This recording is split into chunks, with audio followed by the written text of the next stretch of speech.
नमस्कार दोस्तों। आज मैं आपको बृहस्पतिवार की कहानी सुनाने जा रही हूँ। तो चलिए शुरू करते हैं।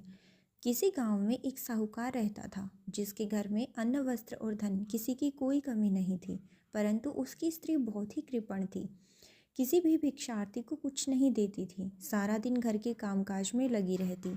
एक समय एक साधु महात्मा बृहस्पतिवार के दिन उसके द्वार पर आए और भिक्षा की याचना की। स्त्री उस समय घर के आंगन को लीप रही थी। इस कारण साधु महाराज से कहने लगी कि महाराज, इस समय तो मैं घर लीप रही हूँ, आपको कुछ नहीं दे सकती, फिर किसी दिन आना। साधु महात्मा खाली हाथ चले गए। कुछ दिन के पश्चात वही साधु महात्मा आए, उसी तरह भिक्षा मांगी। साहूकार ने उस समय लड़की को खिला रही थी। कहने लगी, महाराज मैं क्या करूं, अवकाश ही नहीं है, इसीलिए आपको भिक्षा नहीं दे सकती।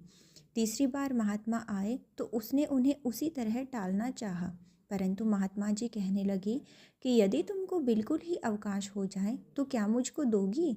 साहूकारनी कहने लगी, हाँ महाराज, यदि ऐसा हो जाए तो आपकी बड़ी कृपा होगी। साधु महात्मा जी कहने लगे कि अच्छा, मैं एक उपाय बताता हूँ। तुम बृहस्पतिवार को दिन चढ़ी उठो और सारे घर में झाड़ू लगाकर कूड़ा एक कोने में जमा करके रख दो।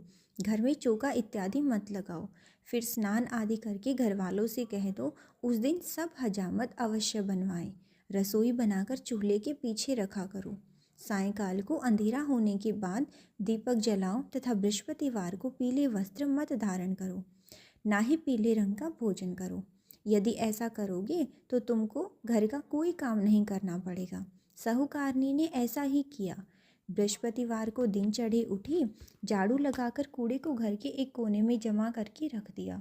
पुरुषों ने हजामत बनवाई, भोजन बनवाकर चूल्हे के पीछे रखा। वह सब बृहस्पतिवारों को ऐसा ही करती। अब कुछ काल बाद उसके घर में खाने को दाना ना रहा। थोड़े दिनों बाद महात्मा फिर आए और भिक्षा मांगी, परंतु सेठानी ने कहा, महाराज मेरे घर में खाने को अन्न नहीं है, आपको क्या दे सकती हूँ। तब महात्मा ने कहा कि जब तुम्हारे घर में सब कुछ था तब भी कुछ नहीं देती थी, अब पूरा पूरा अवकाश है तब भी कुछ नहीं दे रही हो, तुम क्या चाहती हो वह कहो।